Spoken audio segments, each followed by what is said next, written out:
শিক্ষা হেতু portal update হোৱাৰ পাছত আপোনালোকে বহুতো চিন্তিত হৈ আছে নেকি যে ষ্টুডেণ্টসকলক আমি কেনেকৈ প্ৰমোশ্যন কৰিম, লগতে ছাত্ৰ ছাত্ৰীসকলক কেনেকৈ আমি পোষ্ট কৰিম বা আন এখন বিদ্যালয়লৈ ঠেলি দিম নতুন প্ৰচেছত। লগতে কিছুমান ষ্টুডেণ্টক আমি গম পাইছোঁ যে যিখন বিদ্যালয়লৈ যাব সেইখনলৈ পোষ্ট কৰিম, কিন্তু যিসকল ষ্টুডেণ্ট কোনখন বিদ্যালয়লৈ যাব আমি সেইখিনি এতিয়ালৈকে গম পোৱা নাই। তেনে ষ্টুডেণ্টসমূহক আমি কি কৰিম, এই সম্পৰ্কে আজি এই ভিডিঅ'টোৰ যোগেদি মই ষ্টেপ বাই ষ্টেপ গোটেইখিনি কথা ক'বলৈ যত্ন কৰিছোঁ। আশা কৰিছোঁ ভিডিঅ'টো সম্পূৰ্ণ শেষলৈকে চাব, আৰু আপোনালোকে যদি চেনেলটোত পোনপ্ৰথমবাৰৰ বাবে ভিজিট কৰিছে চেনেলটো ছাবস্ক্ৰাইব কৰি দিব আৰু কাষত থকা বেল আইকন প্ৰেছ কৰি অলপ ক্লিক কৰি দিব। তো ছাৰ বাইদেউসকল, পোনপ্ৰথমে আপোনালোকে যিকোনো এটা ব্ৰাউজাৰৰ shikshasetu.assam.gov.in আপোনালোকে চাৰ্চ কৰিব, আৰু চাৰ্চ কৰাৰ পাছত আপোনালোকে যোনটো ফাৰ্ষ্ট লিংক পাব সেই লিংকটোত আপোনালোকে ক্লিক কৰি দিব। লিংকটোত ক্লিক কৰাৰ লগে লগে আপোনালোকৰ শিক্ষা সেতুৰ মেইন ডেছবৰ্ডটো খোল। ইয়াতে আপোনালোকে নিজৰ বিদ্যালয়ৰ ইউডেছ কোড, পাছৱাৰ্ড, ডিষ্ট্ৰিক্ট আৰু কেপচাৰটো দি আপোনালোকে লগ ইন কৰি ল'ব। লগ ইন হোৱাৰ পাছত আমাৰ প্ৰথম কামটো হৈছে যে আমি ছাত্ৰ ছাত্ৰীসকলক প্ৰথমে আমি ট্ৰান্সফাৰ কৰিম, অৰ্থাৎ যোনটো আমাৰ হায়েষ্ট ক্লাছ আছে হায়েষ্ট ক্লাছৰ ষ্টুডেণ্টখিনিক আমি ট্ৰান্সফাৰ কৰিম। তাৰ বাবে আপোনালোকে কি কৰিব, আপোনালোকে যি তিনিডাল আঁচ দেখা পাইছে আপোনালোকে জাষ্ট এই তিনিডাল আঁচত জাষ্ট আপোনালোকে ক্লিক কৰি দিব। তিনিডাল আঁচত ক্লিক কৰাৰ লগে লগে আপোনালোকে ইয়াতে বহু কেইটামান অপশ্যন দেখা পাব। এই অপশ্যনসমূহৰ ভিতৰতে আপোনালোকে যিহেতু ছাত্ৰ ছাত্ৰীখিনিক আমি ট্ৰান্সফাৰ কৰিম তাৰ বাবে ষ্টুডেণ্ট মেনেজমেণ্ট যি অপশ্যনটো আছে ইয়াতে ক্লিক কৰি দিব। ইয়াৰ পাছত আমি কি কৰিব লাগিব যে ট্ৰান্সফাৰ ষ্টুডেণ্ট যি অপশ্যনটো আছে ইয়াতে আমি জাষ্ট ক্লিক কৰি দিম। যিহেতু আমি যোনটো হায়েষ্ট ক্লাছ আছে এই হায়েষ্ট ক্লাছৰ ষ্টুডেণ্টখিনিক আমি ফাৰ্ষ্ট টাইম আমি ট্ৰান্সফাৰ কৰিব লাগিব। ইয়াতে ক্লিক কৰাৰ লগে লগে আমাৰ বিদ্যালয়ৰ যিমান ক্লাছসমূহ আছে গোটেই ক্লাছসমূহ ইয়াতে শ্ব' হ'ব। তো গতিকে আমাৰ প্ৰথম কাম হৈছে আমি ক্লাছ 5ৰ ষ্টুডেণ্টখিনিক আমি ট্ৰান্সফাৰ কৰা। তো গতিকে আপোনালোকে ক্লাছ 5ৰ এগেইনষ্টত যি ভিউ অপশ্যনটো দেখা পাইছে জাষ্ট ইয়াতে ক্লিক কৰি দিব। ইয়াতে ক্লিক কৰাৰ লগে লগে অকণমান ৱেইট কৰিব, অকণমান পিছতে দেখা পাব ইয়াতে ক্লাছ 5ৰ যিমান ষ্টুডেণ্ট আছে গোটেইখিনি শ্ব' হ'ব। তো গতিকে আমি যিহেতু আমি ক্লাছ 5ৰ কোনজন ষ্টুডেণ্ট কোনটো স্কুললৈ গৈছে আমি সেইটো ফাৰ্ষ্ট টাইম আমি জানিব লাগিব। যদি আমি গম পোৱা নাই যে এইজন ষ্টুডেণ্ট ক'ত গৈছে আমি গম পোৱা নাই, তেতিয়াহ'লে আমি সেই ষ্টুডেণ্ট বৰ্তমান আমি ইয়াৰ পৰা ট্ৰান্সফাৰ কৰিব নালাগে। তো গতিকে আমি যিজন ষ্টুডেণ্ট অৰ্থাৎ বৰ্তমান TC বা ট্ৰান্সফাৰ চাৰ্টিফিকেট লৈ এইখন বিদ্যালয়লৈ গৈছে সেইটো আমি জাষ্ট আমি এতিয়া চিলেক্ট কৰিম।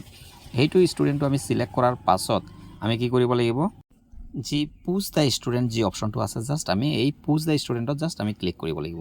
ইয়াতে ক্লিক কৰাৰ লগে লগে নেক্সট এটা বেলেগ এখন পেজ খোল খাব, যি পেজটোত আমি ডিষ্ট্ৰিক্ট চিলেক্ট কৰি দিম, ব্লক, ক্লাষ্টাৰ আৰু স্কুল চিলেক্ট কৰি দিম। অৰ্থাৎ যিখন বিদ্যালয়লৈ গৈছে সেই স্কুলখনৰ ডিটেইলছটো আমি ফিল আপ কৰি দিলোঁ। ফিল আপ কৰাৰ পাছত আমাৰ স্কুলটো চিলেক্ট কৰাৰ পাছত আমি জাষ্ট কি কৰিম যে ছাবমিট অপশ্যনটো দেখা পাইছে আপোনালোকে, এই ছাবমিট অপশ্যনটোত জাষ্ট আপোনালোকে ক্লিক কৰি দিব। ইয়াতে ক্লিক কৰাৰ লগে লগে চাওক ষ্টুডেণ্ট আপডেট ছাকচেছফুলি হৈছে এটা মেছেজ আহিব আৰু আপোনালোকে ইয়াতে শ্ব' হ'ব। তো গতিকে আপোনালোকে এতিয়া কথা হ'ল যিসমূহ ষ্টুডেণ্টক আপোনালোকে পোষ্ট কৰিছে যিখন বিদ্যালয়লৈ সেইখন বিদ্যালয়ত আপোনালোকে সেইখন বিদ্যালয়ৰ পপ আপ মেছেজ দেখাব, যেতিয়া তেওঁলোকক লগ ইন কৰিব সেইটো তেওঁলোকক শ্ব' হ'ব। কিন্তু ইয়াতে কেনেকৈ চাব চাওক, আমি যিসমূহ ষ্টুডেণ্ট চিলেক্ট কৰি আমি পোষ্ট কৰিছোঁ সেই ষ্টুডেণ্টখিনি বৰ্তমান কি দেখাব ইয়াতে চাওক আপোনালোকে পেণ্ডিং বুলি, অৰ্থাৎ ষ্টেটাছটো পেণ্ডিং বুলি দেখুৱাব। যাওক যিসমূহ ষ্টুডেণ্ট আমি এতিয়াও চিলেক্ট কৰা নাই সেইসমূহ ষ্টেটাছটো এভেইলেবল বুলি দেখাই আছে, কিন্তু যিসমূহ ষ্টুডেণ্ট আমি চিলেক্ট কৰিছোঁ সেই ষ্টুডেণ্টখিনি পেণ্ডিং বুলি শ্ব' হৈ আছে। তো আপোনালোকে নিশ্চয় কথাখিনি বুজি পাইছে। মেইন কথা হৈছে আমি যিখিনি ষ্টুডেণ্ট গম পাইছোঁ যে এইখন বিদ্যালয়লৈ গৈছে সেইসমূহ ষ্টুডেণ্টকে আমি ট্ৰান্সফাৰ কৰি সেইখন বিদ্যালয়লৈ আমি পোষ্ট কৰিম, কিন্তু যিসমূহ ষ্টুডেণ্ট আমি গম পোৱা নাই বা ট্ৰান্সফাৰ চাৰ্টিফিকেট এতিয়াও লোৱা নাই সেইসমূহ ষ্টুডেণ্টক আপোনালোকে এতিয়া বৰ্তমান পোষ্ট কৰিব নালাগে। নেক্সট কথা হৈছে যে আমি এতিয়া বৰ্তমান কি কৰিব লাগিব, যি আপোনালোকৰ বাকী ক্লাছসমূহ আপোনালোকে প্ৰমোশ্যন কৰিব লাগিব।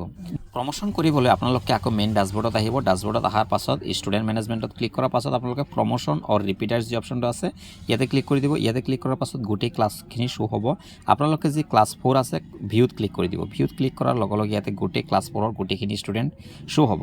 তো গতিকে যিহেতু অল ষ্টুডেণ্ট আমি প্ৰমোশ্যন কৰিব লাগিব তাৰ বাবে আমি অল ষ্টুডেণ্ট আমি চিলেক্ট কৰি ল'ম একেলগে।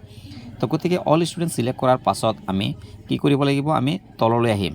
তললৈ অহাৰ পাছত আমি ইয়াতে বহু কেইটামান অপশ্যন পাম। এই অপশ্যনসমূহ আমি কি কৰিব লাগিব, যিহেতু প্ৰমোট কৰিম তাৰ বাবে যি প্ৰমোট অপশ্যনটো আছে জাষ্ট ইয়াতে এই প্ৰমোট অপশ্যনত ক্লিক কৰিম আৰু ইয়াতে আমি কোনটো ক্লাছলৈ প্ৰমোট কৰিম সেই ক্লাছটো আমি চিলেক্ট কৰি দিম। চিলেক্ট কৰাৰ পাছত যি প্ৰমোট অপশ্যনটো আছে এই প্ৰমোট অপশ্যনটোত জাষ্ট আমি ক্লিক কৰি দিম। ইয়াতে ক্লিক কৰাৰ লগে লগে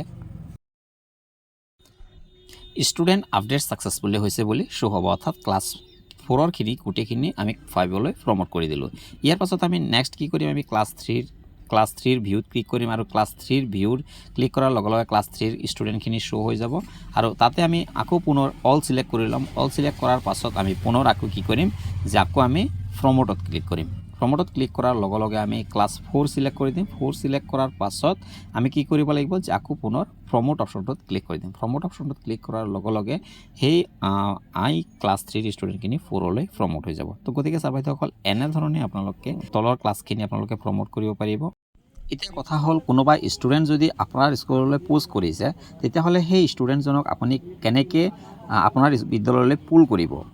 লগতে যদি কোনোবা ষ্টুডেণ্ট আপোনাৰ স্কুললৈ পোষ্ট কৰিছে কিন্তু সেই ষ্টুডেণ্টজনে আপোনাৰ বিদ্যালয়লৈ এডমিশ্যন লোৱা নাই, তেনে ক্ষেত্ৰত ষ্টুডেণ্টজনক কেনেকৈ ৰিভাৰ্ট বেক কৰিব সেই প্ৰচেছটো মই এই ভিডিঅ'টোত দেখাই দিছোঁ। আপোনালোকে সেই ভিডিঅ'টো চাই ধুনীয়াকৈ আপোনালোকে এই কামখিনি সুন্দৰভাৱে কৰিব পাৰিব। তো ছাৰ বাইদেউসকল নিশ্চয় কথাখিনি বুজি পাইছে।